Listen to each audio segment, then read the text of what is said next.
Hey, welcome or welcome back to Jody Tried It. I am Jody Taylor. On this tiny podcast, I chat about my journey of purchasing and sharing many professional and personal development tools and resources. So usually on this podcast, I am sharing my experiences and my honest reviews around courses, membership subscriptions, templates, and apps, sharing my key takeaways, things you might want to consider to help you make informed decisions about your personal and professional development. Today, however, I'll be sharing an episode from my other podcast, Snacky Says podcast. Now, that episode is entitled Jody's Simple Guide, 5 Content Creation Tips. So what you may not know about me is that this ain't my first rodeo. I have been online in some shape or form now for 6 years. It'll be 6 years in like 2 weeks. So let's go ahead and say 6 years. And I count, I think it's official because that's when I bought my first domain, snackysays.com. And before that, I had been on Tumblr and like a blog spot. I had used free resources. So maybe it's been even longer than 6 years if you want to count those forays. I wanted to share this here because I'm not just sharing reviews and my key takeaways from courses. I also always want to have a little bit of a story time and things that I've learned and hold space for that. So here we go. Editing Jody here. I forgot to add something important in my intro. Some of the links in Jody Tried It, on Snacky Says, both podcasts, and the show notes or mentioned during the episodes are affiliate links. So at no additional cost to you, if you click through and make a purchase on anything that I mention, again, you will see links in the show notes, I will earn, or I might earn, a commission. So it's a simple way to support the Jody Tried It podcast, Snacky Says podcast, or think of it as supporting Jody's content creation. I only recommend products and services that I genuinely love or believe might be helpful or useful to you. Your trust is important to me. Now, without further ado, let's hop on into it. Hey, it's Jody Taylor of Snacky Says. Welcome back to my podcast, the Snacky Says podcast. Today I'm chatting about, how can I put this? Today I am chatting about, I want to share 5 things that I've learned, 5 steps that I think you can use if you are just starting a new endeavor. My reference point is going to be content creation. So I just realized, I think it was yesterday, that this August 2024 makes 6 years since I published my first post on snackysays.com, which was my first website. Now I'm on jodie.substack.com, JODDIE.substack.com. And I'm like, wow, almost 6 years. What have I learned? So adjacent to this or related to this, the reason why I looked it up is because I'm working on another podcast episode. I have 4 pages of notes so far. Another podcast episode on my content creation journey and what I've learned the last, as it turns out, 6 years. And what I'm going to share, these 5 tips, I literally copied and pasted from my notes because I think these 5 tips, these 5 steps, answer the question, well, what's it have to do with me? Because the rest of the 4 pages is talking about my journey and my story. And so I thought I would start at the end and just put that in this standalone podcast episode because I think there are things that could help you in that. I've come to this conclusion after several years. So if you are just starting out in content creation, that's maybe social media, YouTube, you're blogging, you're vlogging, or maybe you've already started. SnackySays.com was my 3rd attempt. All 3 were anonymous. I had a blog spot, I think that's what it was called. I had a Tumblr, and snackysays.com used to be anonymous. So I know what it's like to start over. So number 1, let's just hop on into it. Number 1, commit to being consistent, whatever that means to you. So maybe it's daily post or weekly post, bi-weekly, monthly, whatever it is. That way, your audience knows what to expect, your readers, your followers, your subscribers, and you know what to expect. And you'll get into the habit of putting out videos, content, podcast episodes, newsletters, whatever it is, that's your thing. Once I committed to doing the newsletter monthly, that set the pace for me. I was a little bit, quick story time, because this is about you. I was a little bit down on myself about picking monthly, but I knew that I could stick with it. And it fit what my energy bandwidth was like at the time. I knew I could stick to monthly. And I was just like, 2 months in, I'm like, great. Now I have, two posts, two newsletters. But you know what? It's been, I think I'm in my third year of doing monthly newsletters. Is that right? That feels right. Right? Yeah, maybe third. And now I look back, and that's what, 12, 24, 36. 36 newsletters. That's nothing to sneeze at. Yeah, so number 2, you've committed. That was number 1. Number 2, start and keep going. You have that commitment. Maybe it's daily, it's weekly, it's monthly, whatever it is. Start and just keep going. I know what it's like to do the reset. And instead of starting over, just start and keep going. I know it's simple, and I also know simple ain't easy, but that's step 2 or tip number 2. Number 3, set yourself up for success.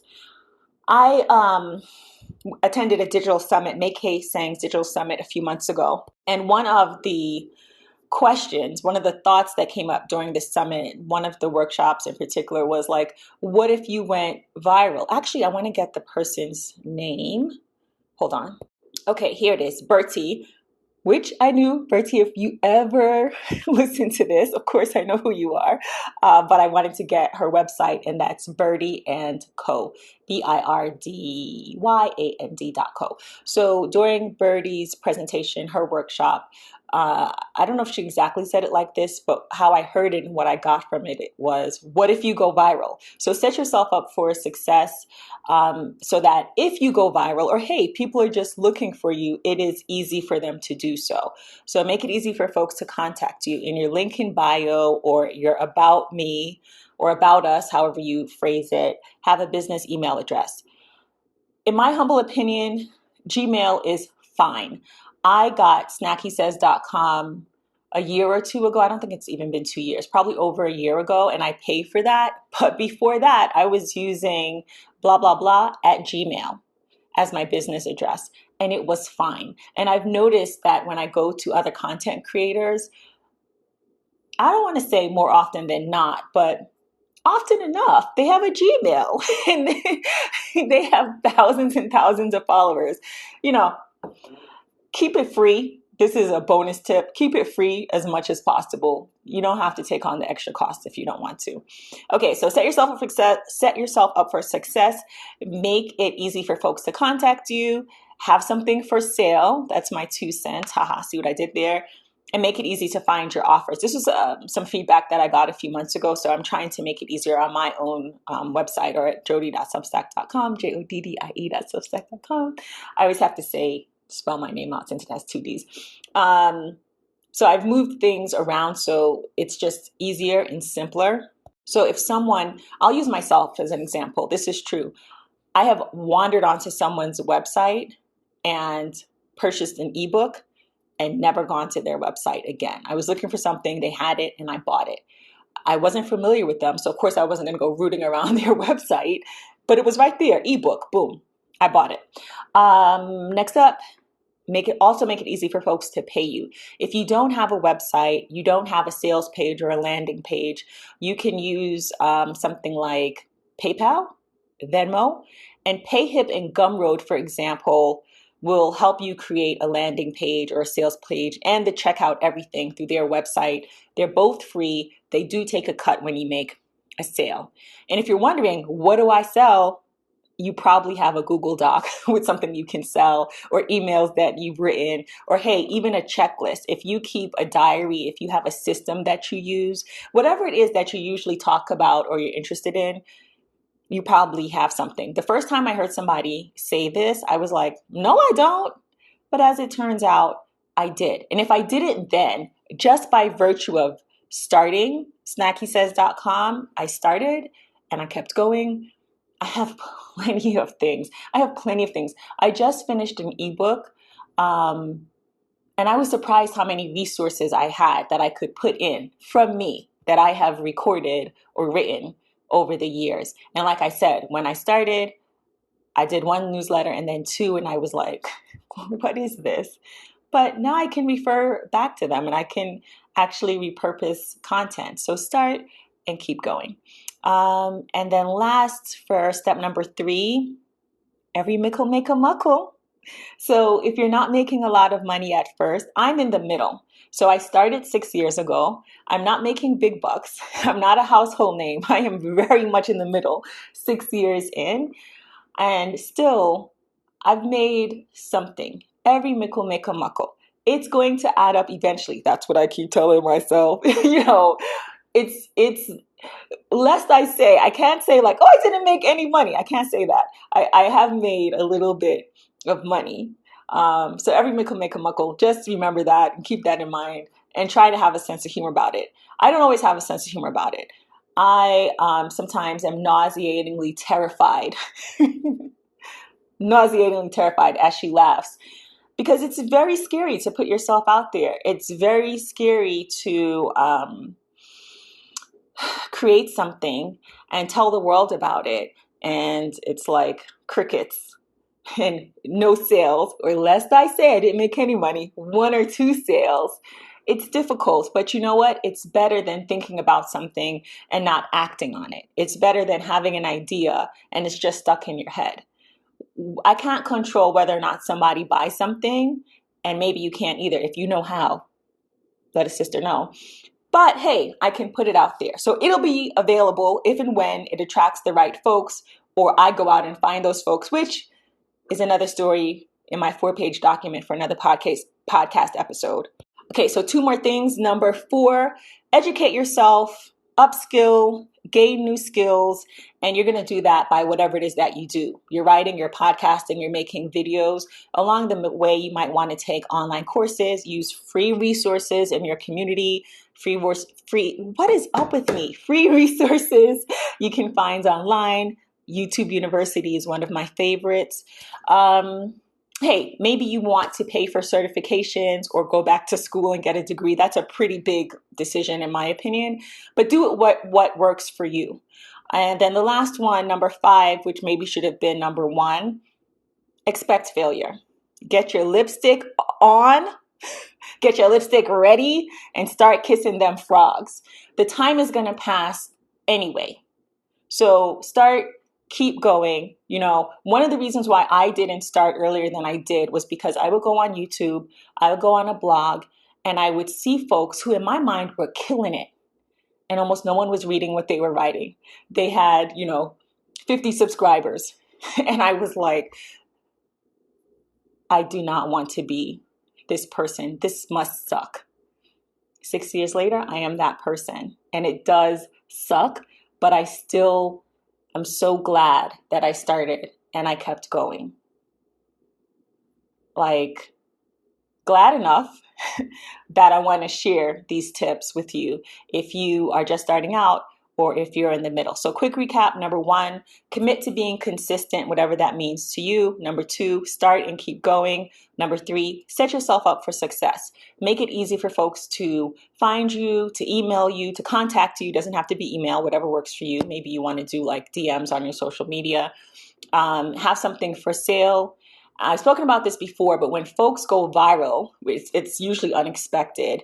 And then they don't have anything for sale. They don't have a way for folks to be a fan and to compensate them in some way for their wonderful content. And then they're kind of scrambling. So just have something. Like, have you ever come across someone and been like, man, this is an embarrassment of riches. This really helped me out. I want to support this person, even if it's just buying something teeny tiny or something big. Maybe they sell something huge that you would like.